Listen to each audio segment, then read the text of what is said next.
Ambi Horonya TV la jeli ke baka bela jelen fo mali kono ani mali ko ka aw bismillah aw ka bamanakan kuno funi kenaka ka ben bi taratama rajaba kalo kili woro samba kilin kemenani ani binani saba kira kishin nama bayi aleka bangeni sanjatila o kilin bena bi taratama fevrier kalo kili shegi samba fla muwa ani fla nabila isa aleka bangeni sanjatila hamina mun kono kuma nyefo aw nyana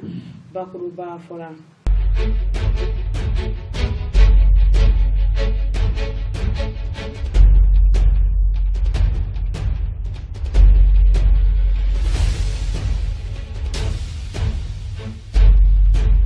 Tanedo kala ila dai Sidina Shokmaru Sedu Kulubali Bulu abimi kene sigi tene wutene aireka duba konana bako jukroni herema kono nerekoro aben kunu tena ma fevrier kalo kli wulun bla samba fla muwa ani fla okoni baraw sigira senka o jado bambulo amena o yira awla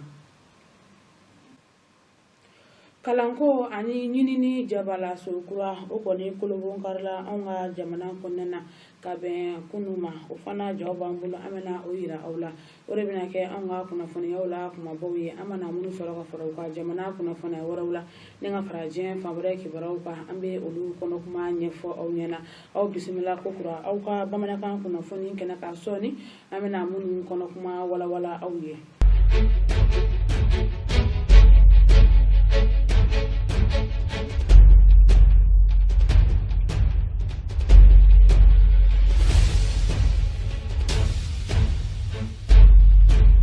Jamiatu ikmatine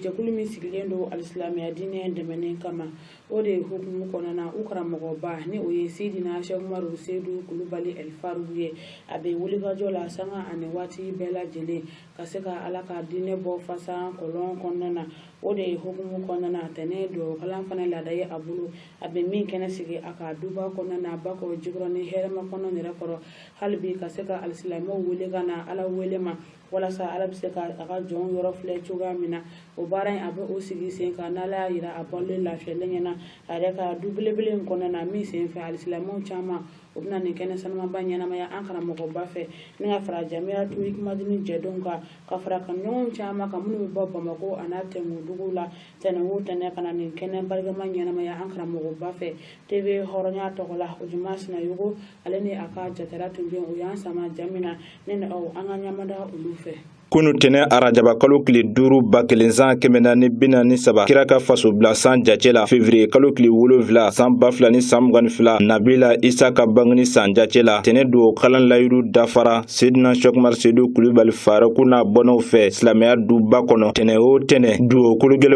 beddo ka ala sebe koro deli ala min nako hun aba naka mine bela jele dima faruku kunu na bibera jele ka kunyo bidra ala mina sabu ko kuna dalti ala de ka soni kofe mais jama fana bi bo fantan annan bera jele fe kasega na ni kene bayin shereya abuya na horomo koso bilebele yere jigilen kofe ayi safo selini silameo yi o kofe ana tienta baw u ye dalba masa sebekoro wele faso maliye ka dalba masa sebekoro wele revolution ikmadin islamia jekulu baye ka dalba masa sebekoro wele jien silame nyuma kelengele be muna ala bi siga bera jele kuluma gwen chugumna kanga la nyinu sabati na manye ka foko ambi kalo horomalen bala ni o ye arajaba kalo ye Isra wal miraji ni o ye kira ka sanayele o kera nin kalo inde la faruku kumana sanayele kan ala ka fodoro wala ko e dani arajaba sorona ola buye bala yi gawo da bace dungolo be de ba Mustafa alayhi sallallahu alaihi wasallam نقي مدني الزمزمي ويشيو أدرينا من الترتيب كيف يجوز أدني بي على الصلاة أبا من الترتيب أبا كيف يجوز بي مولانا أبا من الترتيب مصطفى مولانا كيف يجوز بي مولانا Dobila fo ni mai foni yesu ni ele na ka buyowa ni gaga fowa Qur'an ta mabali ni gaga fi ni fo ni sigata farko mana mu fi mana da mu ni ta billahi ma fo wati mina b'a sɔrɔ dalilu bɛɛ bolo ko lahara ne bɛna jɔ ala ɲɛfɛ ka segin nin kuma in kan bilahi ɲɛmɔgɔ o fɔ aw ye a b'a sɔrɔ ne y'a labɛn de ka sɔrɔ k'a fɔ sabu ko n bɛ segin a kan na ɲɛmɔgɔ n'a y'a sɔrɔ ala ta tɛ jalaba de b'o kɔfɛ ne b'o dɔn bilahi ne bɛ mɔgɔ dɔn olu wa ala bɛ lɛ Nabi Isa alayhi salam abaya kono ta so bila kono na yo aba Maryama la jora Isa kono ni jogo ide lata ni yetu ilata na ya foro la jori foni ye yotu ye ko ye ne ye ko ye ko ya maye ala baba fawa abi sebe kono na kono wa dogo do kono na kono do ta kala ko Isa bana jora la tabewa ni ko sugu de kɔrɔ ne b'a fɔ ni ko sugu de kɔrɔ ne b'a fɔ anw bɛ kɛ k'o kala kɔrɔ ne kɔnɔ don o don i sanfɛ la jɔla la tan laturu fɔli ye kojugu ye n'o kɛra kojugu min ye ala yɛrɛ de y'o daminɛ ala ye den daminɛ ni ala yɛrɛ an bɛ o sira kan an b'a fɔ o minɛ dɛ wulibali don warabi fi ye. Ni maa min ko k'a bɛna kuma in fɔ ko biyɛn tɛ a fɔ kuranɛ kɔrɔ Isa fana y'a kɔrɔ ta cogo min ala y'o fɔ kumana kɔrɔ ta ni lajɔli fɔli maa min bɛ a jara i wolola fo k'i sa i bɛ foyi ɲɛ ni dɔrɔn ko ta tɛ gulɔmi suɲɛli jɛnɛya i bɛ se ka bulonzeri i y'i si i ka daga la n'a fɔra ko i ba la jɔra ni balo i la. Igbó sọ̀kò bẹ̀ ká lọ dúró. Kó ní ìdíjọ́lé ìgbéra tọrọ ìfúru yìí sọ́wọ́ àkọ́nàtàrà ìdíjọ́lé ìgbéra. Jíẹ̀ rẹ̀ ká lọ dúró. Lóò fọ́ ní èso pé ká lọ fúru yìí kí wọ́n sì ká lọ bá yẹn jẹ́. Mẹ̀jọ́ fún nàní èdè òṣèré dùgbò kan. Òṣèré kan kọ́ ló jí eyé. Òṣèré kan kò jí ní tọ́lọ́ lọ jẹ́. Olùkọ́lọ́wọ́lá tàbí oyè òkòyè ni àti kùràwọ́lá ni wọ́n sàn dá. Mustapha yóò ní wúrú ẹ̀yìn dábẹ́ bẹ̀jẹ̀. Rajabatore bonya sọ̀rọ̀. An b'a minɛ ta la jɔla. Nin kalo in de la Mustapha la ale y'o kɔnɔbara la. O dama tɛ. Ala ye kira yɛrɛ bi ten. Ka taa n'a ye sanfɛ. Ale kɔnɔ ala yɛrɛ caman ba fɔ. Waati tɛ na wa an ka lamɔw bi yan. An bɛ sira sigi ka mɔgɔ denw. Wasi yɛrɛ ale.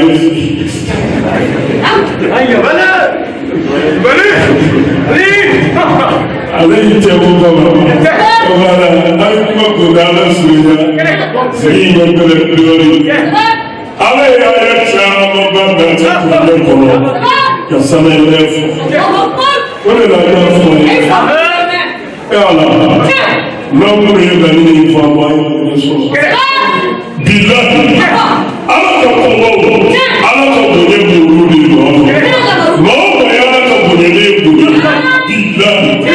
diɲɛ kɔnɔ ye ala k'i bonya hali ni danfɛn bɛɛ b'a la walahara i bɛ ala ka bonya dafalen sɔrɔ n'i y'ala ta kɛ cogo ɲuman kɛ ka fara bonya ne olu de ye a kana kulonkɛ ɲuman a y'u bonya. Asiose isi minya kala bilahi iti ko foyi ala ye ibi min sɔrɔ do ba do ko nyɛ la ki ba ko do ko sɔrɔ akala sara fa ko de ko ka fɔ ye kula da ko sura kula ji la le da ya kama ni shi miliyon chama ala ko kula da ko wa ma bi wasu shawahir Allah fa innaha min taqwal qulub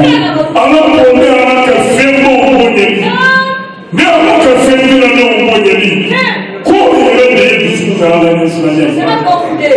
k'aw hakili lajigi sani kɔrɔfɔ bɛɛ lajɛlen kun ka di Seydina Cheikh Umar Seydou Kulibali Faroku ma maa caman tun nana bonyamasegin foliw la sabu wajulu kɛnɛw sigila u ka sigida la ni dɔgɔkun in kɔnɔna na dugawu labanw ka sɔrɔ ka kɛ Faroku fɛ nin kɛnɛ kan ka kɛnɛ wuli u ka sɔrɔ ka belebele n'a bɔnaw sɛnsɛn ka yɛlɛ silamɛya duba in sanfɛ ni Mawula Yasa dɔnkili ye Hikmadine Silamɛya muso denmisɛnninw ka fara ɲɔgɔn kan san 15 na Alafo n'a Ala barikada kɛnɛw bɛna sigi février kalo tile 19 Bamakɔ lajɛrɛkɛsoba kɔnɔ CICB.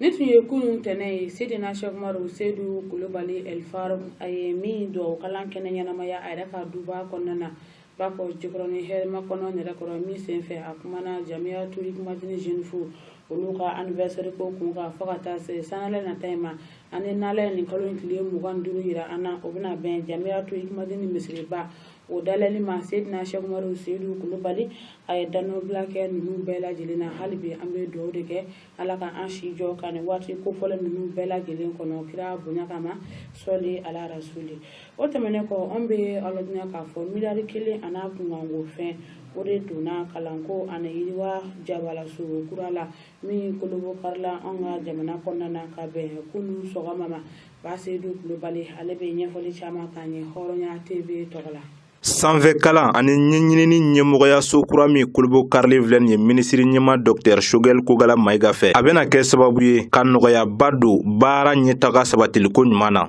Bâtiment belebeleba don mais a bonya dɔrɔn tɛ a ka bon mais fɛn min b'a kɔnɔ o de ka bon n'a ye o y'an ka direction ba fila de direction fila o y'an enseignement supérieur direction ye n bɛ se k'a fɔ o de département sen yɛrɛ ye. Parce que le département politique yɛrɛ bɛ bɔ yen de a fɛn bɛɛ a papier ko ni fɛnw bɛɛ bɛ bɔ yen de ka yɛlɛn sanfɛ walima bɛ bɔ sanfɛ ka jigin yen olu de b'an ni ekɔlisobaw cɛ filanan o ye a bɛ f'o ma ko AMAXUP n'o o ka baara ye ka a bɛ f'o ma ko qualité parce que bi bina diɲɛ fan bɛɛ fɛ kalan si tɛ kɛ bi kalan si tɛ seereya bi ka a bɛ f'o ma ko ka certifier ka fɔ k'a ka ɲi n'a qualité m'a lajɛ o qualité o de sigira Kosa in na ni fila de bɛ yan. Yɔrɔ kɛ n y'a fɔ nin ye département bolo fila de ye ni ninnu tɛ département tɛ se ka foyi kɛ. Ka directeur nommé ka administration nommé o t'a bɔ u bɛ baara kɛ yɔrɔ min na u bɛ se ka u ka document bɛɛ analyser yɔrɔ min na fo fana yɔrɔ ka d'u ma u bɛ se k'u ka réunion kɛ yɔrɔ min na o de tun bɛ enseignement supérieur ni recherche scientifique jɛ ministre ni gouvernement u ye baara kɛ ni banque mondiale. U ye so in jɔ a bɛ 1 milliard bɔ ka équiper 130 ani 30 ɲɔgɔn k'a yira ko enseignement supérieur et de la recherche scientifique ani minnu bɛ occuper qualité ko la enseignement supérieur la ko baara yɔrɔ ka d'u ma u se ka ɲɔgɔn sɔrɔ yɔrɔ min na u hakili falen ka administration fana suit. Ne ye min fɔ ministre ye sisan ani a ka baarakɛ ɲɔgɔn fɛ k'u hakili to école ko la ni qualité fɛn min na n'i y'a kɛ quantité dɔrɔn o t'an ka ko ɲɛnabɔ donc école bɛɛ école publique o école privée o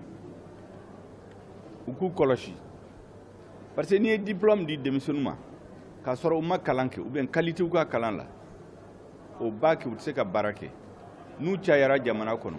mɔgɔ wɛrɛ bɛ bɔ yɔrɔ wɛrɛ la ka na an ka baara kɛ parce que an ka denmisɛnninw tɛ se a la pour que u ka se a la f'u ka kalan in a ka ɲɛ donc olu yɛrɛ ye kibaruya dɔ fɔ n ye ko sisan ko école privée u y'u ka cahier de charge dilan o kun tɛ kɔrɔlen ye donc u kan ka baara kɛ sariya min kɔnɔ o de dilan la n ko hali école publique u kan ka bɛɛ suit a filanan u nana u ka salle de réunion yira an na o ye nisɔndiya kosɛbɛ parce que o la l'école karamɔgɔbaw enseignement supérieur ani chercheurs bɛɛ bɛ se ka ɲɔgɔn sɔrɔ yan k'u hakili falen k'a sɔrɔ gɛlɛya mun sɔrɔ k'a fɔ Mali chercheurs ye étudiants tout le corps universel k'a f'u ye an bɛ kɛlɛ min na bi c'est vrai an bɛ sécurité ni réforme institutionnelle ko la mais ni kalan de y'a soubassement de jamana n'u y'u développé u ye investissement ba kɛ domaine 3 la u ka sécurité dunkafa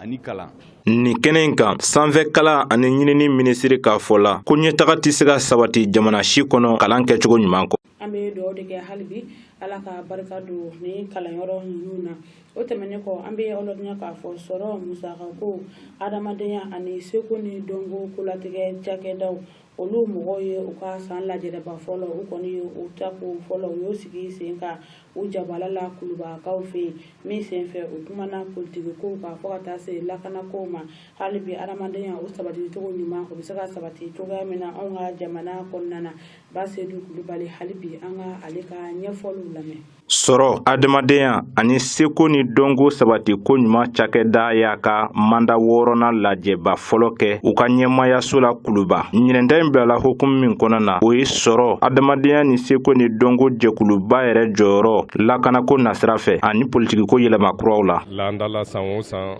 ni kalo ye n'o ye février kalo ye an dɛnɛ fɔlɔ u ka kan ka session kɛ session min na a bɛ tile 15 kɛ. Kuma bɛ fɛn min kan a bɛɛ lajɛlen b'a dɔn k'a fɔ ko an ka jamana a bɛ tɔɔrɔ kɔnɔ ni waati jan mais waati nin ta gɛlɛya la ka tɛmɛ waati wɛrɛ ta kan sabu sanction minnu nana don a senkɔrɔ a ye kɛ fɛn min ye maliyɛnw a ye bɛɛ lajɛlen wuli k'i jɔ i sen kan a ka kan kɛ miiri ni tasita ka bila yɔrɔ fabala kan k'a lajɛ fɛn min kɛ kan ka kɛ yalasa lafiya bɛ se don jamanadenw ma an bɛ transition de la laɲini ye ka yɛlɛmɛ don fɛn caman na fɛn minnu bɛ san 30 in kɔnɔna na an y'a ye k'a fɔ ko an ka démocratie a bɛ kɛ fili don a la a bɛ kɛ siɲɛ don a la an moyen kɛ pour que yɛlɛmaw bɛ se ka kɛ cogo min yalasa jamanadenw bɛ lafiya ka fisa san waati o waati ni élection bɛ kɛ mankan kura kɛlɛ kura min bɛna ni tɔɔrɔ wɛrɛ ye jamana ma o fana man ɲi o de kosɔn secteur minnu n'o ye département ye n'u chargelen don o kow ɲɛɲini na o refondation ani o ministre yɛrɛ de bɛ ɲɔgɔn fɛ tan fɛn fɛn kɛ kan ka fɔ texte ninnu fɛn ninnu kɔnɔna na yalasa fɛn kɛ fɔ conseil économique mɔgɔw ye u bɛ se k'a faamuya ɲininkali minnu ni b'o kɔnɔna na ni jaabi wɛrɛw bɛna di a b'a to anw fana a bɛ baara nɔgɔya an bolo parce que anw de bɛ cɛrɛ jamana kɔnɔ san o san jamana kɔnɔ ni jamana kɔ kan maliyɛn minnu bɛ ka taa kumaw ye jamana kow kan u kɛ tɔɔrɔ n'u gɛlɛya ani u kɛ laɲini ye fɛn min ye u bɛ se k'o dɔn n'an ye gouvernement kɛ hakilila dɔn a kɛ laɲini ye fɛn min ye a bɛ se k'a to kuma fɔcogo a bɛ nɔgɔya an bolo. Ni kɛnɛ in kan sɔrɔ adamadenya ni seko ni dɔnko sabati ko ɲuman cakɛdaba ɲɛma Yakuba Katile y'a jira k'a fɔ ni kɛnɛ in n'a ɲɔgɔnna bɔɲɔgɔnko de bɛ jamana ɲɛmɔgɔw ni jamanadenw surunya ɲɔgɔn na. O bɔlen kɔ hali bi an bɛ to an ka jamana ka kunnafoniyaw kɔnɔna na an bɛ Ala denya k'a fɔ an ka minisiri min ka baara ɲɛsinnen don malidenw cɛla bɛnni kama ni o ye colonel major Ismail Wage ye ale kɔni ye kunnafonidilaw wele hali bi ka se ka kunnafoni barosigi kɛ ka ɲɛfɔli kɛ u ye a ye taama min kɛ ka taa Italikaw fɛ yen ka se ka ɲɛfɔli kɛ an ye o la minisiri colonel Ismail Wage an ka ale ka ɲɛfɔliw lamɛn. Jɛkulu dɔ sigira n'o tɔgɔ ko cas stratégique permanent depuis kalo dama dama o jɛkulu sigira mouvement signataire dɔw bɛ yen ani minnu bɛ jɛ la accord d'Alger la olu mɔgɔw dɔw de wulila ka initiative ta ka jɛkulu sigi u ko jɛkulu in sigilen c'est pour que ka mouvement fara ɲɔgɔn kan ani ka mouvement ni communauté fara ɲɔgɔn kan pour que se ka baara kɛ ka taa ɲɛfɛ o kɔnɔna na o ni gouvernement kumana o gouvernement y'a f'u ɲɛna k'a ka miirina in ka ɲi tant que fɛn fɛn bɛna ni bɛn ye ka mɔgɔw fara ɲɔgɔn kan ka développement kɛ ka sigi nɔgɔya tiɲɛ yɛrɛ la gouvernement bɛ o ko la kosɛbɛ et puis accord d'Alger fana problème dɔ fana ye min ye mouvement yɛrɛ min b'a kɔnɔna na o tɛ ka kan kelen fɔ donc a ko ka gɛlɛn ni ɲɔgɔn cɛ kosɛbɛ donc ni nin cadre bɛ se ka olu fana nɔgɔya u ni ɲɔgɔn cɛ o fana ka fisa mais gouvernement ye condition dɔw de poser k'a fɔ pour que cadre in ka taa ɲɛ il faut que état ka k'a kɔnɔna na maintenant ni état bɛ k'a kɔnɔna na état kan ka kɛ jɔyɔrɔ min n'a kɔnɔna na ani état b'a fɛ ka kɛ cogo min na état y'o f'u ye tiɲɛ yɛrɛ la an sigira ka kuma mais an ma ɲɔgɔn faamuya a ko la parce que état ko bɛɛ ka don a la mɔgɔ fɛn fɛn bɛ mouvement ni communauté o bɛɛ ka don a la fɔlɔ état ko filanan fana ye min ye a ɲɛmɔgɔya ka di état ma état fana ko sabanan ye mun ye fɛn fɛn ye sécurité ko défense ko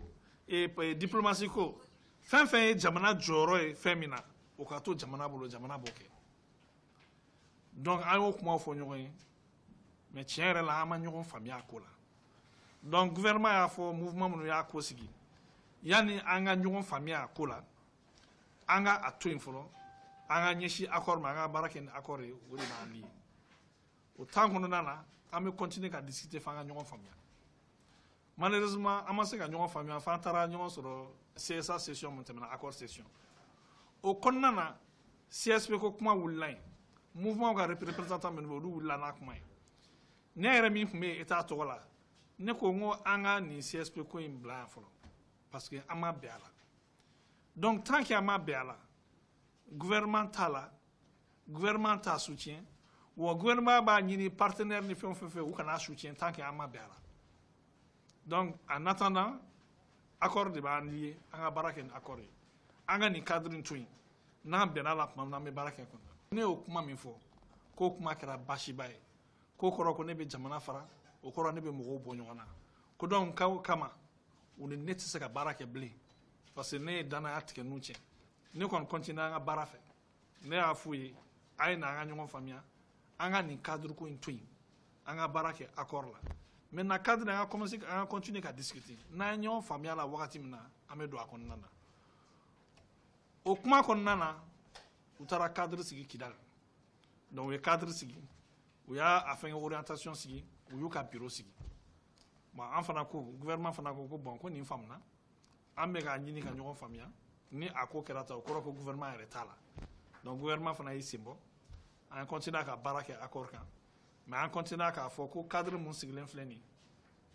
an ma sɔn cadre ma parce que a sigira cogo min na a ma bɛn a ma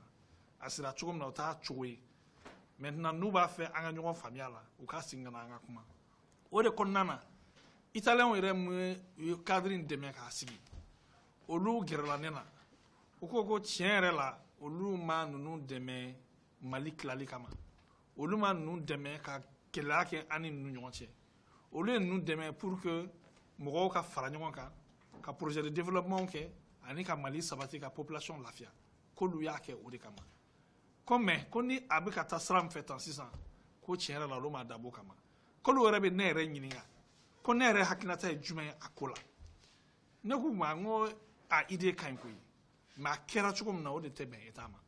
ko ko ni État t'a la État tɛ sɔn a ma surtout a ko kɔnɔna na État yɛrɛ kan ka min kɛ o koba fana kan ka kɛ a région nord la n ko vraiment an tɛ jɛn n'a ye an tɛ fɛn fɛn la n'an bolo t'a la n'an t'a contrôler an t'a la donc o de kama ne ko au nom de l'État an tɛ nin ko in na olu ko a faamuna sisan olu bɛ a ɲini k'aw bɛɛ wele k'u fara ɲɔgɔn kan k'a fɔ u ni État ka baara kɛ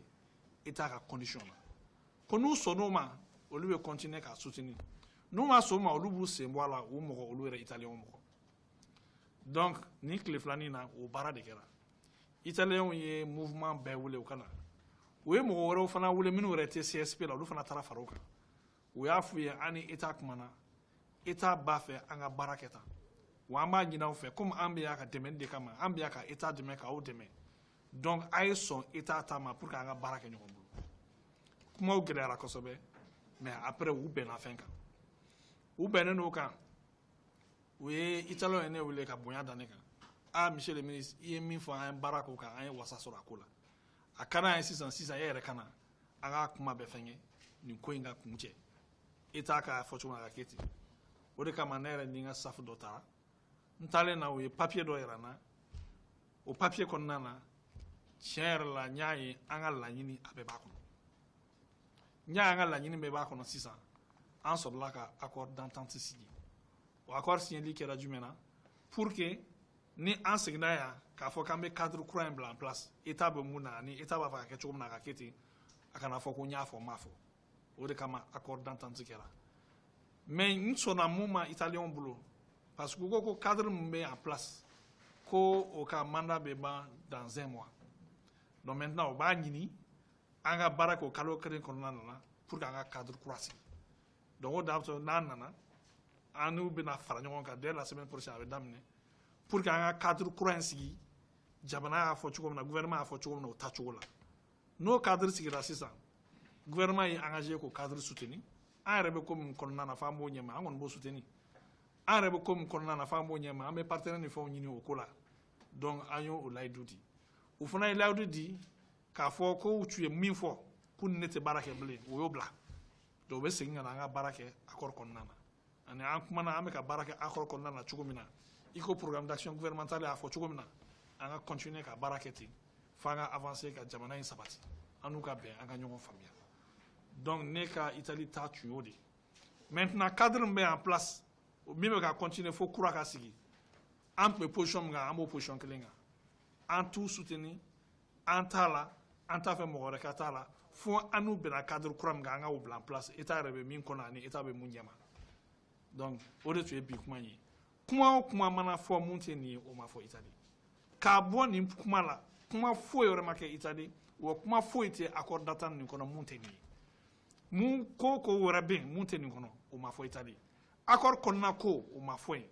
accord bɛ ta o ma fɔ yen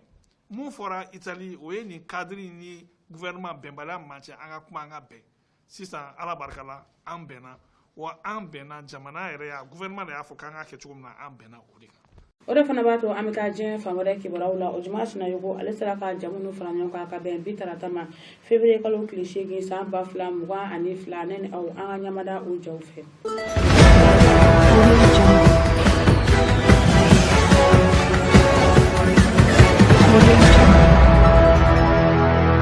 Russie jamana ɲɛma Vladimir Putin y'a yira k'a fɔ tɛnɛn tɛmɛnen ko Faransi jamana ɲɛma Emmanuel Macron ka hakilina dɔw bɛ yen ɲɛtaga bi olu la pour ka se ka gɛlɛyaw ka olu désamorcer crise min bɛ Russie ani nanzarali ni ɲɔgɔn cɛ Ukraine ale kunkan ko kibaruyaw la ko Emmanuel Macron ka hakilina minnu filɛ nin ye u bɛna to ɲɛtaw bi se sabati ka maaw hakili lajigi k'a fɔ Faransi jamana ɲɛma Emmanuel Macron tun bɛ taama la Moscou Russie faaba kɔnɔna la ani Russie jamana ɲɛma Vladimir Putin u ye lɛrɛ 5 ɲɔgɔnna bɔɲɔgɔnko de kɛ kuma ɲɔgɔnya la nin kuma ɲɔgɔnya in kɔfɛ Faransi ani Russie jamana ɲɛmaw kan ka sigi ka kuma tuguni waati la waati min ni Faransi jamana ɲɛma ni Ukraine jamana ɲɛma Volodymyr Zelensky u ye ɲɔgɔn ye nin ye Vladimir Putin ka kɔrɔfɔ kumabaw ye Russie jamana ɲɛma Vladimir Putin ye jalakili bolokɔni ta k'a ɲɛsin OTAN jɛkuluba ma k'a fɔ nin san 30 laban ninnu na u b'ala k'u ka jɛkulu kɔni k'a yakubaya fo u ka bagabaga bala ka se Russie ma nin waati in na Russie jamana ɲɛma Vladimir Putin ka jalakili fana kɔni sera nin waati in na dɛ nanzaralama k'a fɔ ale tun ye fɛn minnu wajibiya u y'u ban olu ma o dɔ ye OTAN ka politique d'élargissement ka dansigi o la o cogo kelen fana kɔni do engagement min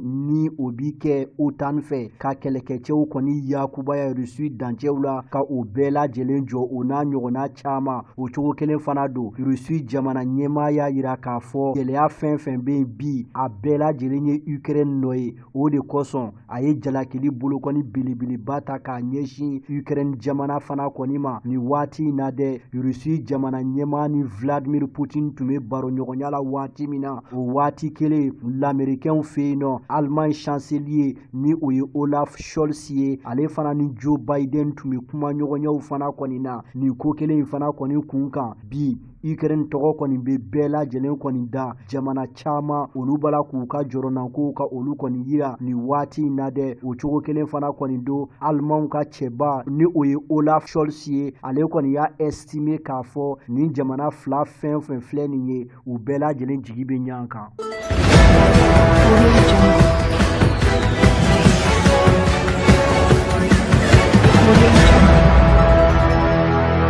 Guerre commerciale min bɛ Belarus ani Lituanie jamana ni ɲɔgɔn cɛ a bi senna nin waati in na Belarus jamana kɔni ye a interdit tɛnɛn tɛmɛnen k'a fɔ Lituanie produit pétrolier ani chimique minnu bɛ yen ko a si kana don u ka jamana kɔnɔna la Alexandre Lukashenko ka fanga kɛlen filɛ nin ye ka jaabi di jaabi min ni Lituanie jamana fana tun y'a yira k'a fɔ Belarus produit dɔw bɛ yen ko olu fana kɔni kana don u ka jamana kɔnɔna la ni o ye transit d'engrais à base de potasse o kɔni ye minisiri min ɲɛsin bɛ Belarusi jamana ni jamana gɛrɛw cɛ taama ma o kɔni y'a yira k'a fɔ nin bɛ tali kɛ jagofɛnw na minnu n'i y'a ta k'a lajɛ san kɔnɔna la a bɛ tɔni miliyɔn 1 ani gɔri 6 ɲɔgɔnna bɔɲɔgɔn ko ka o sigi sen kan o musaka a ka ca ka tɛmɛ dolari wari miliyari 1 ani a kunkanfɛn kan Lituanie jamana ɲɛma ale kɔni y'a ɲini nin waati in na Lituanie entreprisew fɛ k'a fɔ u ka u yɛrɛ degi nin embargo in kɔni na sabu ko maa tɛ nin ko in kɔni ban kuma dɔn nin waati in na ka maaw hakili lajigin Lituanie jamana ye décision ta k'a fɔ transit d'engrais ka bɔ Belarusi ko nin waati in na a bɛna juguya kosɛbɛ Belarusi ale kɔni sɔrɔ ma sɔrɔ min ni a fragiliselen don ni nanzarala ɲanki berew olu kɔni ye kabini san 2020 ale waatiw la Belarusi cakɛ bundaba dɔ bɛ yen min bɛ engrais bɔ diɲɛ kuru kara kɔni kɔnɔna la a lakodɔnnen don a tɔgɔ Belarus Kali ni entreprise ba min kɔni filɛ nin ye u bi u wasa don Lituanie ale port la pour ka se k'u ka jagofɛ 100 sarala 90 ka o bɛɛ lajɛlen kɔni labɔ nin waati in na Belarusi de ye jamana filanan ye min ni a bɛ engrais à base de potasse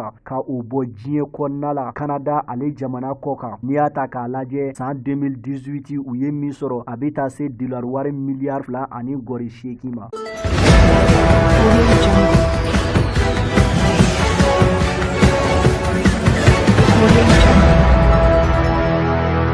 Ala ka lajarabi dɔ fana filɛ nin ye ka Madagascar jamana sɔrɔ ni o ye lahaw ta fiɲɛ belebele sanji bɛ a nɔfɛ fiɲɛ bi ci cogo min a bɛ ci o cogoya in na fiɲɛ min ni a tɔgɔ kɛra ko cyclone Batsire a bɔra Madagascar lundi ka dugubaw ka olu caman kɔni nasɔrɔ nin waati in na dɛ wa a ye maa caman a ye olu kɔni sɔrɔ fana ni ye Madagascar jamana ta k'a lajɛ maa miliyɔn 28 olu de balolen don nin waati in na nin tropical min kɔni filɛ nin ye a kɛra sababu ye ka maa 55 ka olu kɔni bɔnɛ u ni na janvier kalo laban olu kɔni na wa dɔgɛrɛ kelen filɛ nin ye tuguni k'a kunbɔ tuguni ni lahaw ta fiɲɛ min filɛ nin ye ni o ye Batsire a bɔra Madagascar nɛgɛ kaɲa 7 ka sɔrɔ k'a kunda Mozambique Golfe o fana kɔni kan fɛn min ye UNICEF maaw ye olu y'a yira k'a fɔ nin waati in na min kɛlen filɛ ka kɛ sisan maa 21 olu ye diɲɛ to maa 70 olu kɔni bɔra u nɔ la u ka sow tiɲɛna wa taayɔrɔ foyi tɛ u bolo 165 km par l'heure i b'a ye k'a fɔ fiɲɛ kofɔlen kɔni bala ka o kɛ UNICEF maaw ye u ka kamanaganko yira ko denmisɛn fitinin olu de ka ca a la ni ye Madagascar jamana ta k'a lajɛ a bɛ jateminɛ diɲɛ fantan jamanabaw olu fana kɔni fɛ ni ye tɛnɛ tɛmɛnen ta k'a lajɛ siraw pɔntan ani 7 ɲɔgɔnna bɔɲɔgɔn ko olu bɛɛ lajɛlen kɔni tun da sualen don maa ti se bɔ maa ti se tɛmɛ ka sabu kɛ fiɲɛ juguya ani sanji nako jugu olu fana kɔni ye an bɛ waati min na i ko bisa a ka bɛ surunya maa 600 ɲɔgɔnna bɔɲɔgɔn ko la minnu ni nin fiɲɛ ye olu sɔrɔ wa maa 140 olu kɔni ye u sigiyɔrɔw bila an bɛ waati min na i ko bi dimanche tɛmɛnen Sud-Afrique jamana ɲɛmaa Cyril Ramaphosa ka kɛɲɛ ni farafina ɲɛmaaw ka lajɛrɛba dɔ ye ale kɔni y'a yira k'a fɔ nin waati in na farafina gɛlɛyaba bɛ u kan k'a sabu kɛ waati yɛlɛma kɔlɔlɔw ye n'i ye Madagascar yɛrɛ ta k'a lajɛ dabalibanko don waati min na sanji b'a la ka dugu fan dɔ gosi o waati kelen ja kɛn bɛ ka fan dɔw labɔ kosɛbɛ Madagascar ko don.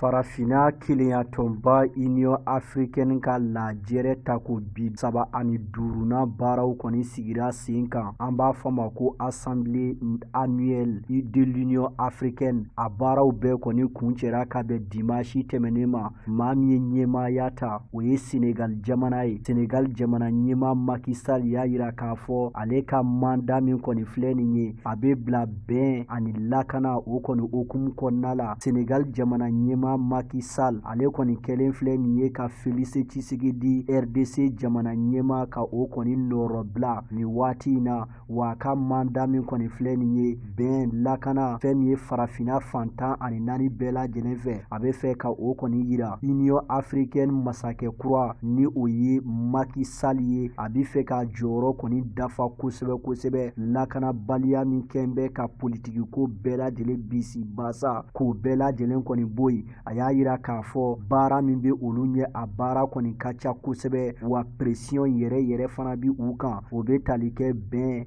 lakana changement climatique ani anticonstitutionnel ka taa se hali bi waati yɛlɛma kɔlɔlɔw kɛnɛya sɔrɔ yakubayali ani jamanadenw lafiyali ko u bɛna fɛɛrɛ bɛɛ kɔni sigi sen kan pour ka se ka nin baara ninnu bɛɛ latɛmɛ i n'a fɔ a kan ka kɛ cogo min na a y'a yira k'a fɔ an bɛ waati min na i ko bi ko farafina mako kɔni bɛ lakana kɛlɛ ɲuman o fana kɔni na dɛ o cogo kelen fana kɔni don nin waati in na i b'a ye k'a fɔ u ka kuma ɲɔgɔnyaw kɔni kɔnɔna la farafina jamana ɲɛmaw y'a yira k'a fɔ dimanche tɛmɛnen fanga jaso minnu b'a la ka kɛ farafina kɔnɔna la fo u bɛ olu bɛɛ lajɛlen kɔni kɔn farafina keleyatɔba Union Africaine u ye sugandili kɛ k'a fɔ nin waati in na u kɔni tɛna foyi fɔ Israel kunkanko kibaruyaw la o min kiritikera kosɛbɛ Palestine minisiri ɲɛmaa fɛ.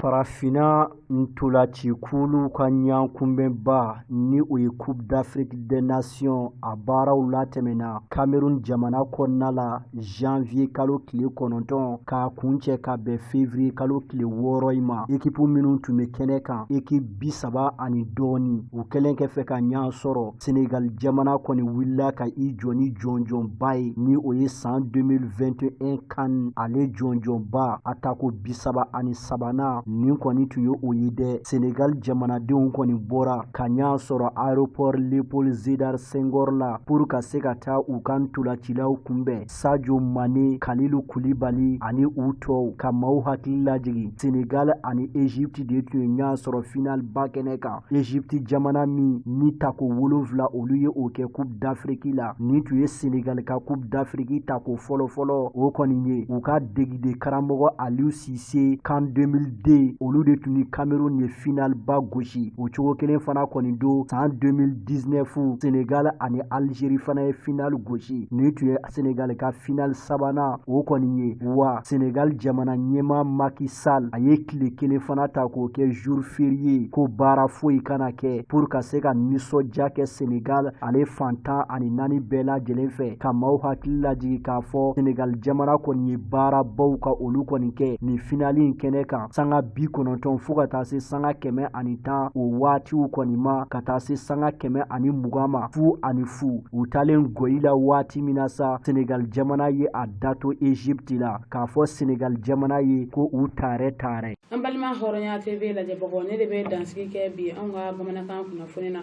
an bɛ dugawu kɛ an faso Mali ala ka Maliba in kolo suma ka madonna da kelen fɛ ni ka u bɔ da kelen fɛ bɛn ni kelenya ni basigi ni ko to ɲɔgɔn ta ni ɲɔgɔn lamɛn ala ka u sabati Maliba in kɔnɔna na ala ka lakana sabati Mali fantan ani naani bɛɛ lajɛlen na ala k'u kan ɲa ka ala bonya kama kira bonya kama an karamɔgɔw la hɔrɔma kama sɔli ala rasuli o bɔlen kɔ an bɛ dugawu kɛ an yɛrɛ karamɔgɔba ye ni o ye Seyidina Cheikh Umaru Seydou Kulubali El Farougu ye sijan ani kɛnɛya labanko ɲuman o bɛ masaramani bolo ala k'o di a n'a ka denbaya sanuman in bɛɛ lajɛlen ma ala ka mɔgɔ bɔ a la min bɛna jɔrɔ ta diinɛ labarali okumu kɔnɔna na kira bonya kama sɔli ala rasuli hali bi kunnafoni kuncɛw kuma la an bɛ aw ladɔnya k'a fɔ Jamiyatu Ikmadini muso denmisɛnnin n'o ye a jeune fu ye olu ka biro sigilen sanyɛlɛma nisɔndiya n'o y'u ka anniversaire ye o kɔni baaraw bɛ labɛn na min kan ka bɛn nin kalo in tile 19 ma san 2022 min baaraw bɛna taa latɛmɛ Bamakɔ lajɛrɛsoba la ni o ye CICB kɔnɔna ye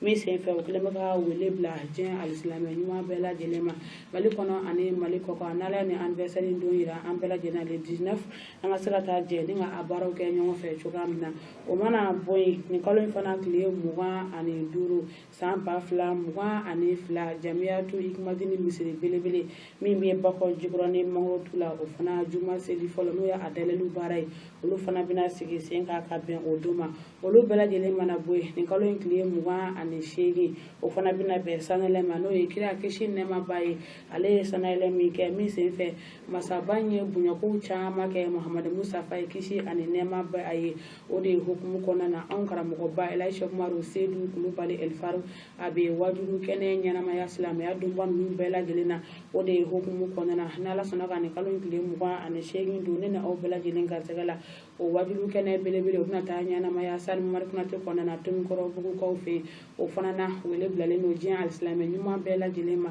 Mali kɔnɔ ani Mali kɔkan ni Ala sɔnna ka nin donba in don anw fɛn fɛn garisɛgɛ la an ka se ka na ɲɛnamaya i n'a fɔ a ka kan cogoya min na walasa bonya ni kɔrɔta daraja minnu b'a la Ala bɛ se ka nɔgɔya an bɛɛ lajɛlen ye an bɛ dugawu de kɛ hali bi nin donba ninnu Ala k'a don an bɛɛ lajɛlen garisɛgɛ la kira bonya kama sɔli ala rasuli o de fana bɛ dansigi kɛ bi anw ka bamanankan kunnafoni na ka bɛn bi tarata ma arajaba kalo tile 6 san 1443 kira kisi nɛɛmaba ye ale ka bangeni san jati la o kelen bɛnna bi tarata ma février kalo tile 8 san 2022 Nabila Isa ale ka bangeni san jati la sini ni waati kelen na aw ni Ba Seydou Kulubali bɛ ɲɔgɔn sɔrɔ aw kan bɛ diɲɛ waati wɛrɛ ni Masaramani k'a jɛ